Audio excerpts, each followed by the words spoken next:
dia tidak bersemangat mengikuti pelajaran. Nah, kira-kira kalau dari pengamatan Ibu, apa penyebab kira-kira si anak tersebut kurang semangat belajar seperti itu?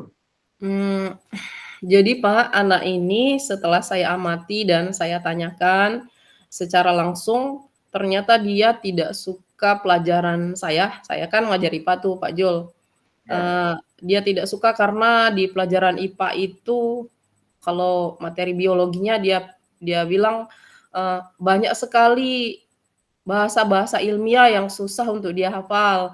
Kemudian kalau dalam pelajaran fisikanya begitu, dia susah menghitung karena banyak sekali rumus yang harus dia hafal. Intinya dia susah menghafal begitu, Pak Jul. Oh ya, jadi begitu ya permasalahan. Jadi eh, tujuan ideal Ibu dari yang Ibu harapkan dari murid tersebut apa ya Bu ya? Kalau boleh tahu Bu. Tentu saya berharap anak ini, ikut pelajaran saya dengan penuh semangat, penuh motivasi, riang, begitu Pak, idealnya begitu. Nah, kira-kira kalau begitu apa ada yang bisa Ibu lakukan untuk meningkatkan semangat belajar si siswa tersebut? Karena tadi Ibu bilang kurang semangat belajarnya seperti itu. Iya, berdasarkan pengamatan saya ternyata mungkin selama ini saya kurang menerapkan metode pembelajaran yang menarik, sehingga, anak tersebut tidak termotivasi untuk ikut pelajaran saya.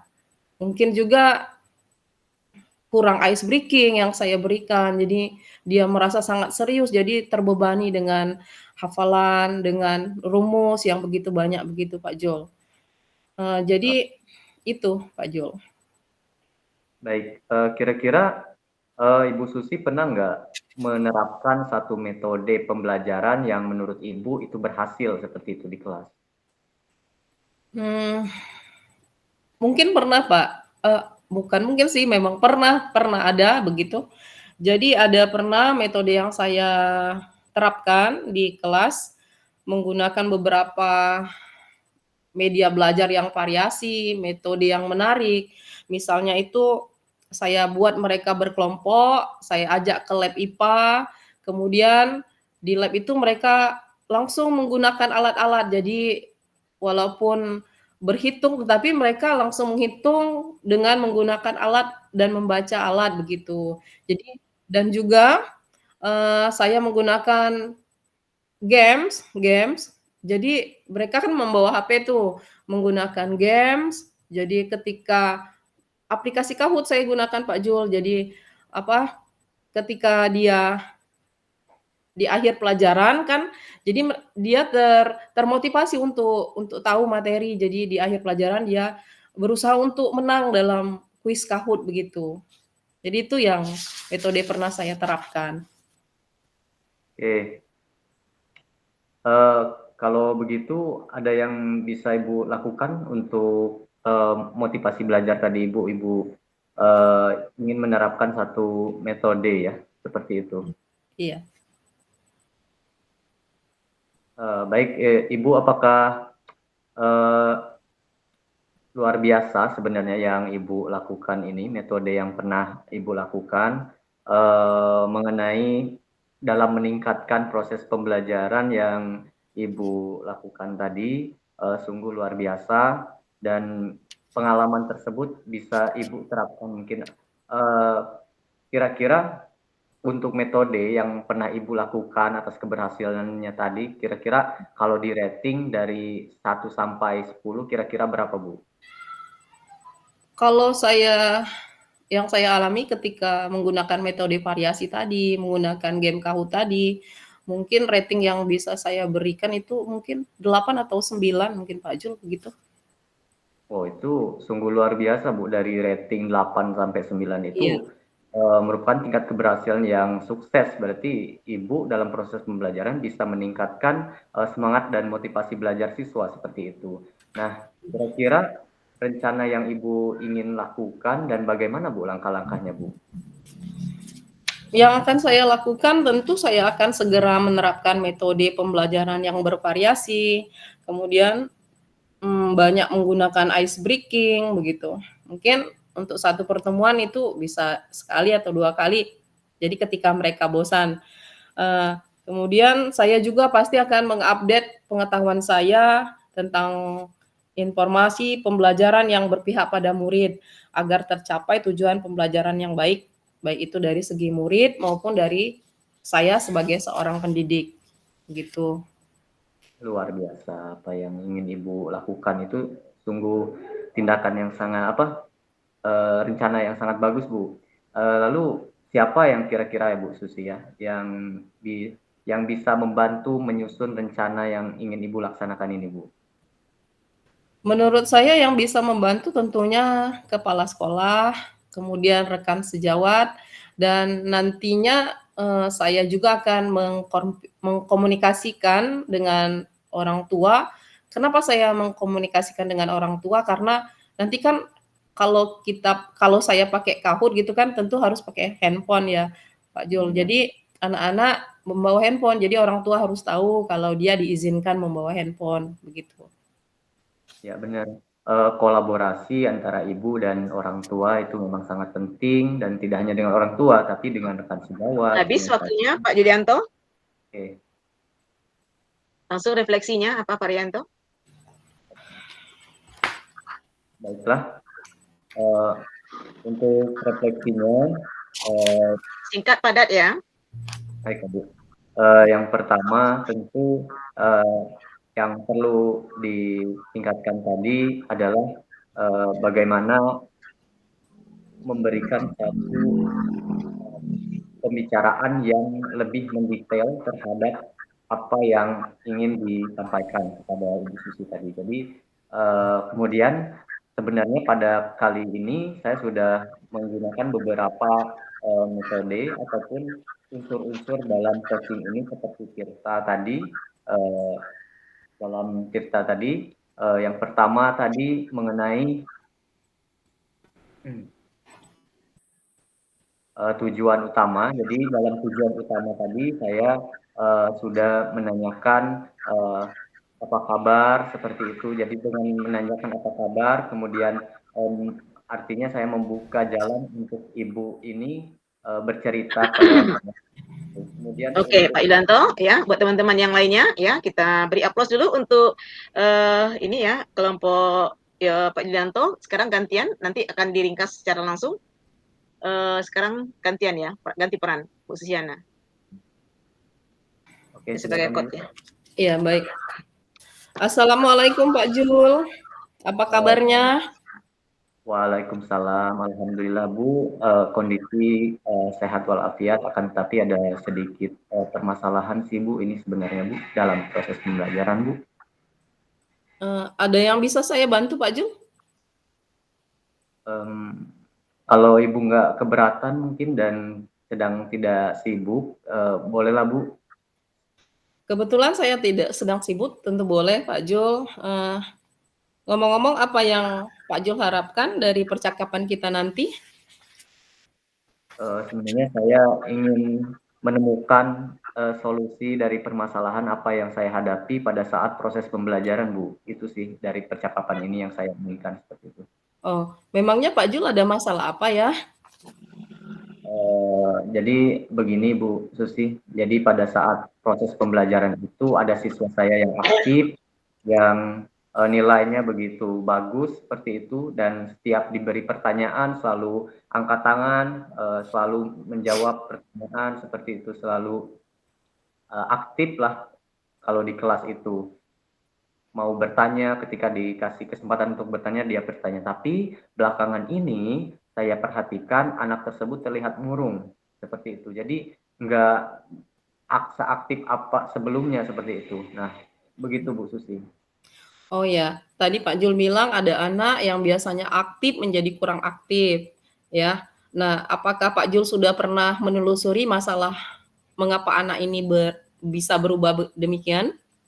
Ya sudah Bu, saya sudah menanyakan penyebab kenapa dia tiba-tiba murung seperti itu. Padahal ini sangat disayangkan Bu, soalnya anak tersebut sudah aktif saya senang awal-awalnya kan selalu bertanya, tapi kenapa belakangan ini seperti itu, Bu? Ya, Nggak aktif gitu, murung terus seperti itu. iya iya. Lalu dari pengamatan Pak Jul, kira-kira mengapa dia tidak menjadi berubah demikian? Kalau dari pengamatan saya, Bu, si anak tersebut ini lagi ada masalah dengan keluarganya ataukah ada seperti perceraian seperti itu. Kalau yang saya berdasarkan pengamatan saya, karena sangat berbeda sekali. Biasanya aktif, yang biasanya aktif kemudian nggak aktif itu sangat luar biasa, sangat empati saya seperti itu sangat kuat seperti itu, Bu. Ingin ya Nah, kembali. oh ya. Nah, kira-kira kondisi ideal apa yang Pak Jul inginkan pada anak murid ini? Tentunya pada siswa tersebut saya berharap sih siswa tersebut bisa aktif kembali seperti itu, seperti biasa. Karena sangat disayangkan saya bilang tadi, biasanya aktif kok jadi nggak aktif seperti itu, murung di kelas seperti itu kan, Iya. seperti tidak ada minat belajar lagi, Bu. Iya. Kalau begitu mungkin apakah ada yang bisa Pak Jul lakukan atau ada teknik tertentu yang bisa Pak Jul lakukan untuk meningkatkan motivasi belajar anak itu lagi? Ya tentu, Bu, sebenarnya saya ingin ada keinginan untuk bekerja sama dengan guru konseling, dan saya juga ingin menggunakan beberapa teknik dalam pembelajaran sosial emosional seperti itu, misalkan dengan teknik stop, Bu, seperti itu. Oh iya, luar biasa Pak Jul. Apakah ada metode yang selama ini pernah Pak Jul gunakan yang sudah berhasil? Ya Yang pernah beberapa mhm, ya, yang beberapa siswa alhamdulillah ada pernah saya terapkan metode stop itu, metode stop, Bu, dalam pembelajaran sosial dan emosional seperti iya itu. Dan alhamdulillah dengan metode tersebut eee, si anak itu bisa mengendalikan emosinya, Bu, seperti itu dari pembelajaran sebelumnya. iya. Luar biasa Pak Jul, ketika Pak Jul sudah pernah melakukan teknik stop dan lain-lainnya. Eee, jadi jika Pak Jul rating teknik atau metode yang Pak Jul pernah lakukan itu kira-kira untuk skala 1 sampai 10 itu berada dalam posisi yang berapa? Skala berapa? Kalau menurut saya dari skala 1 sampai 10 ya tentu atas keberhasilan itu 9, Bu, karena Mmm, berubahnya luar biasa seperti itu setelah saya menggunakan teknik tersebut. iya, luar biasa artinya Pak Jul. Nah, selanjutnya mungkin apa rencana yang bisa Pak Jul lakukan dan langkah-langkahnya bagaimana? Bisa Oke, Pak baik. Jul jelaskan? Langkah-langkah yang pertama yang saya ingin lakukan tentunya saya ingin berkolaborasi dengan rekan sejawat, utamanya dengan guru BK, bagaimana cara menangani. Kemudian saya juga ingin mencari referensi lain tentang bagaimana cara menghadapi siswa yang tiba-tiba murung, kemudian tiba-tiba murung biasanya aktif seperti itu, dan saya juga akan banyak bercerita seperti itu, Bu. Baik Pak Jul, kira-kira siapa yang bisa membantu Pak Jul dalam menyusun rencana, dalam melaksanakan rencana yang Pak Jul tadi buat? Rencananya sih saya ingin minta bantuan sama berkolaborasi dengan rekan sejawat saya seperti guru BK dan wali kelasnya dan orang tuanya tentunya, Bu, karena menurut saya ini penting seperti itu, Bu. Iya, kira-kira berapa lama Pak Jul, waktu yang Pak Jul butuhkan untuk melakukan rencana ini? Menurut saya sih tentunya perlu waktu persiapan atau waktu yang matang seperti itu, Bu, rencana yang matang agar rencana ini bisa terlaksana dengan baik ya, tapi secepatnya lah, Bu, saya akan lakukan, Bu. Ya, oke, betul Pak Jul. Kapan kira-kira Pak Jul mau melakukannya? Dalam minggu ini sih, Bu, rencana saya akan melaksanakannya, Bu. Ya, bagus. Kemudian nih Pak Jul, komitmen seperti apa yang akan Pak Jul lakukan agar rencana ini bisa berjalan dengan baik? Tentunya saya akan terus berusaha melakukan yang terbaik untuk siswa saya berdasarkan rencana yang sudah saya rancang, Bu, dan saya akan membuat sedemikian rupa supaya teknik stop yang saya lakukan itu berhasil seperti itu, Bu. Itu saya komitmen saya, Bu. Baik, Pak Jul. Adakah dukungan dari pihak lain yang mungkin Pak Jul butuhkan? Ya, sesuai apa yang saya sampaikan tadi, Bu, saya butuh dukungan, saya perlu dukungan dari guru BK, wali kelas, dan orang tua, karena ini sangat berkaitan menurut saya. Baiklah Pak Jul, mungkin semoga rencana itu bisa berjalan dengan lancar. Nah, bagaimana perasaan Pak Jul setelah kita berbincang ini? Ya, alhamdulillah, Bu, lega, Bu. Pikiran saya terbuka seperti itu. Jadi saya selama ini bisa kira-kira rencana saya jelas seperti itu, terang lah ibaratnya. Alhamdulillah, syukurlah jika demikian. Apakah ada hal lain yang mungkin yang mau Pak Jul sampaikan?